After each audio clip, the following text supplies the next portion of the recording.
So there's two different methods for obtaining data, making direct observations and asking questions.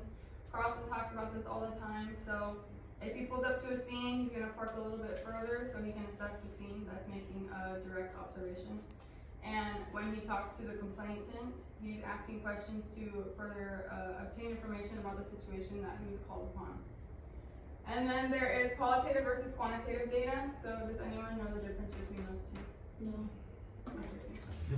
So I basically see it as quality versus quantity.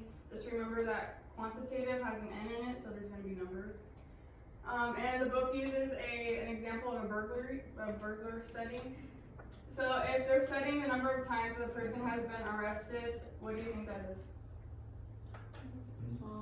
Quantitative, because there's numbers involved. And then specific targets, that's going to be quality, so qualitative.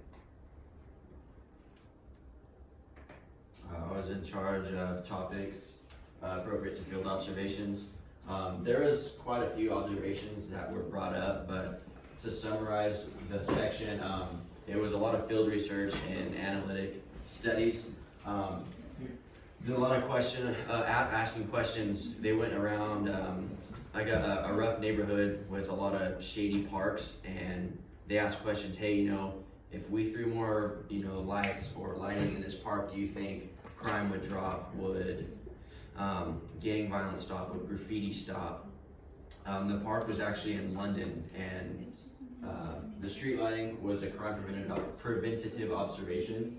So they had studied actions prior to having the street lights put up and after, and crime in the area dropped drastically. There was less graffiti. They actually went through, cleaned up all the walls of the park after they installed all their lights. The graffiti had dropped, gang violence and drug activity had dropped drastically just by using a preventative task like installing lights in a park in a very, very bad area. What else we got here? Who's up next?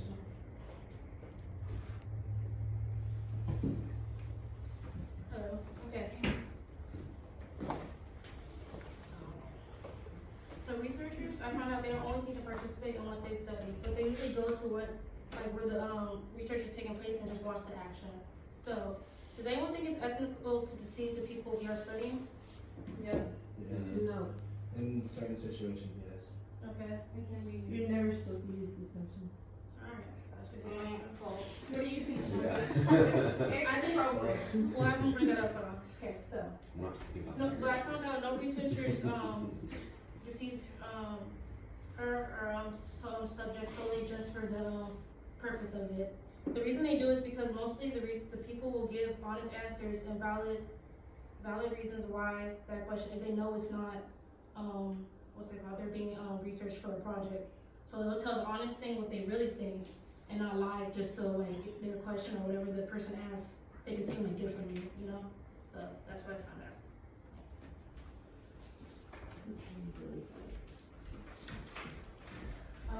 Okay, so selecting cases for observation. Snowball sampling is a initial research of subjects that identify other people that also might become other subjects, and then it turns them into like more potential subjects. And it's usually accumulated through a series of referrals. Other techniques that are involved in probability sampling and the accompanying logic. So there's a case of Wright and Decker. So their snowball sample had begun with an ex-offender, and they sought out to active burglars. An alternative approach would be to select a probability or other sample of convicted burglars. It's also possible to use probability sampling methods to select cases or places for observation. Okay, so recording observations. Obviously there's three ways. First one being cameras and voice recorders. This is a good way to demonstrate visual observations of the data and evidence that's collected. Also, it can be sort of like a checklist of what's been off and what's not. Next would be field notes, kind of saying what we know and what we think we know. Also, with field notes, you want to write down what you think is important and even things that you don't think is important at the time, because maybe later on as you get more into developing a theory or an observation, then those things will come up and be important in the case. Structured observations, things such as surveys and questionnaires, just to get like a specific idea of what you want to know in the observation and what you want to know within the theory. And then there's a thing called an environmental survey. So they basically seek to assess as systematically and objectively as possible the overall physical environment of an area, such as building, parks, structures, all those things, just to get more of an idea and observe them.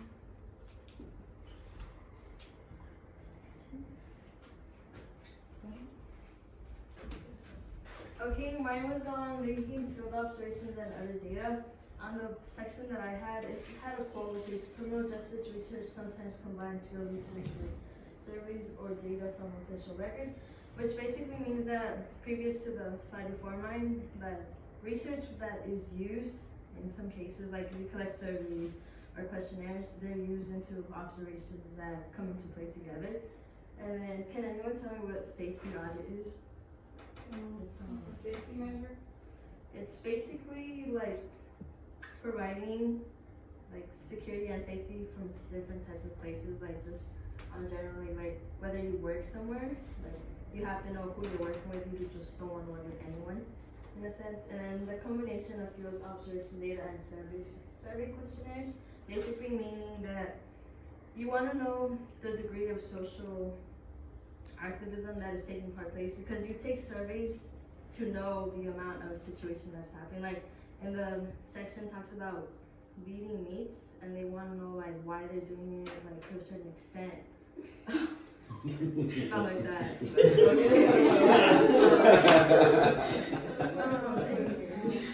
Or like to just be like the meaning of the response of perception and the belief of why the people are doing the message. Measures of surveys. Yeah. I think it's a cider. Okay. So my section is pretty long. It's the illustrations of field observations. In my section, they use examples that illustrate different applications of field research to study speeding, traffic enforcement, and violence in bars. So for the first one, they wanted to study racial profiling. They studied it in 3 different states. It was based out of New Jersey, Pennsylvania, and North Carolina. A group of researchers in New Jersey, they rode along with state troopers. They wanted to see if they could racially profile using sophisticated equipment that would capture digital photographs. They also had a radar system that was attached to the digital camera system. They placed it in an unmarked van that was literally placed on the highways. It would capture pictures of cars that were coming and going and trying to catch the speed, basically to see if certain races were more likely to speed. And in Pennsylvania, the researchers just basically used radar only to measure the speed of vehicles. They actually used students from Pennsylvania State University. They used them and put them in the cars instead of having any equipment. The students were actually used to observe, which became difficult. They stated that the glare from the windows as well as the speed of the vehicles made it hard to capture the face and racial profiling of the person driving. And then in North Carolina, they actually rejected the radars. They were just going to use just radar detectors, but in North Carolina, there were a lot of truck drivers that would actually radio call other truck drivers to let them know that there was a radar up ahead, so it wasn't accurate because of them being able to alert other drivers. In New Jersey, they also rode along with state police. So there was researchers out of Rutgers University named Maxfield and Kelly. They sat in the state troopers' cars and went and did basically like ride-alongs. They wanted to see if the equipment that was inside of the state vehicle would capture anything. They basically learned that the equipment and the sound quality and the image were poor. It didn't pick up any of the racial profiling that they were looking for as far as images. The images were really poor quality, as well as the video. The sound in the car was also poor, and they said this was a variety of reasons associated with microphones and wireless transmittal. And that's this one here. And lastly, they did a study, research did a study out of Sydney. They wanted to link if there was a connection between violence in bars after consuming alcohol. The researchers studied this in Australian bars. They learned that various situational factors related to public drinking might promote or inhibit violence in Australian bars and nightclubs. It didn't really matter as far as the alcohol consumption. It was more of what they found to be boredom. Some of the things that led to violence were men that were coming in and seeing other men that they didn't know. Being overly intoxicated did lead to bar fights and violence, and then they stated boredom was one of them as well.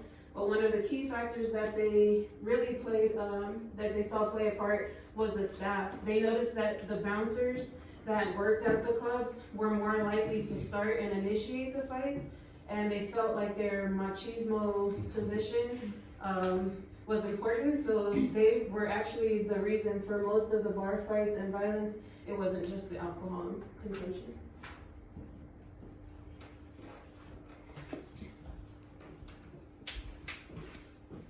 My section was strengths and weaknesses.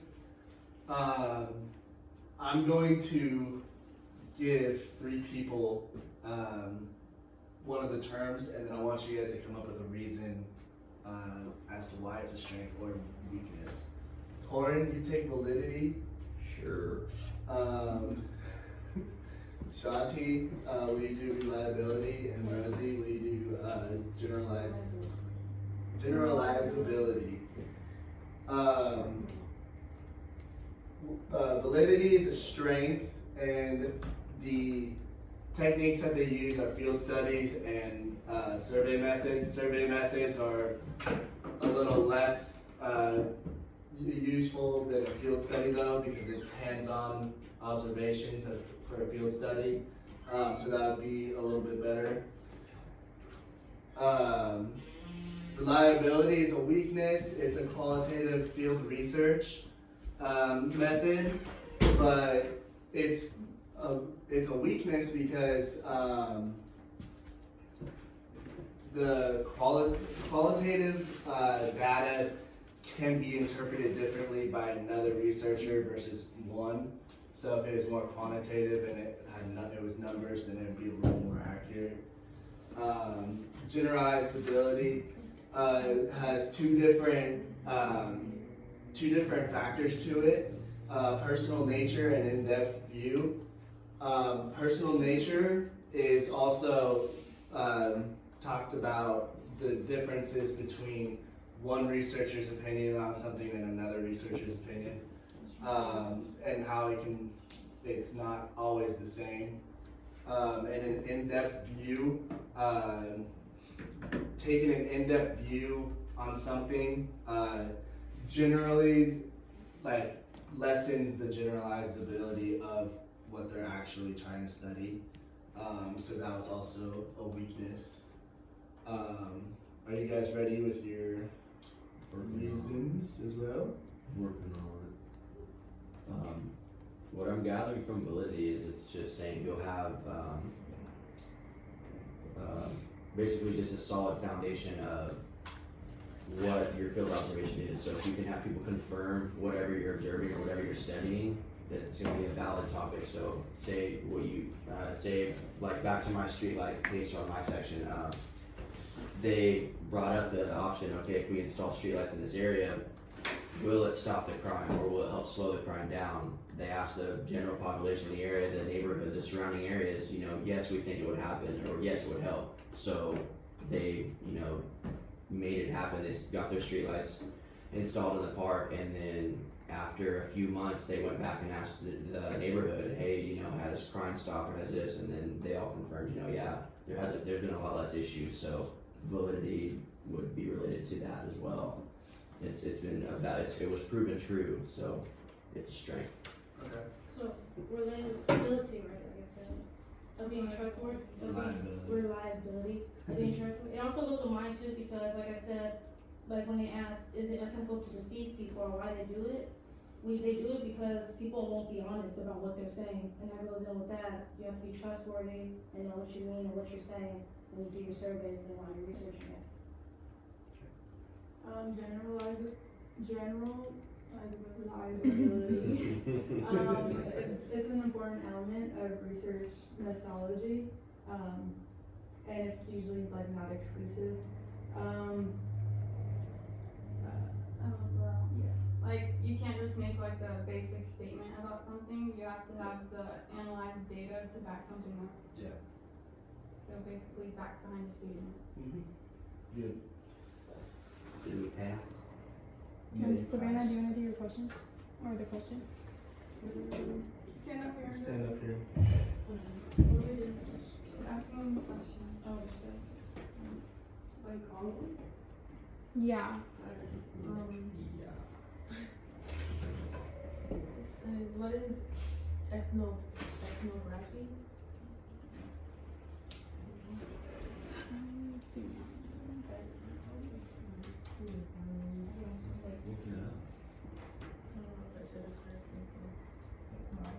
Yeah, that's just what Sandy said. Ethnography. The scientific description of the customs of individual people and cultures. So, the study of people. Okay, and then another question would be, can a field, observer act as a participant or just an observer? Just an observer. They can do both.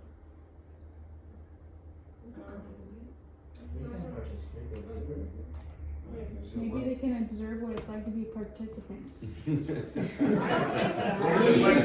didn't think of those. Can field researchers play as a participant or just an observer? Yeah, they can do both. I just wrote the paper on this. That was my Why question. participant though? You Wouldn't said- that be like the conflict of interest? So It they says can that in observe the themselves. paragraph, but it says that they can do it to have more of a, they go undercover. Oh, You get okay, what I'm saying? undercover one. Yeah, to Yeah. see the actions and stuff of what they're. So obtaining the information as our participant, basically. And then the next one is, what is reactivity? With what? Reactivity? Reactivity? Reaction. Reaction? Mhm. Reaction to a certain situation? It's the problem that the subjects of social research may react to the fact of being studied, thus altering their behavior from what it would have been normally. So exception. Yeah. Social response. Good job.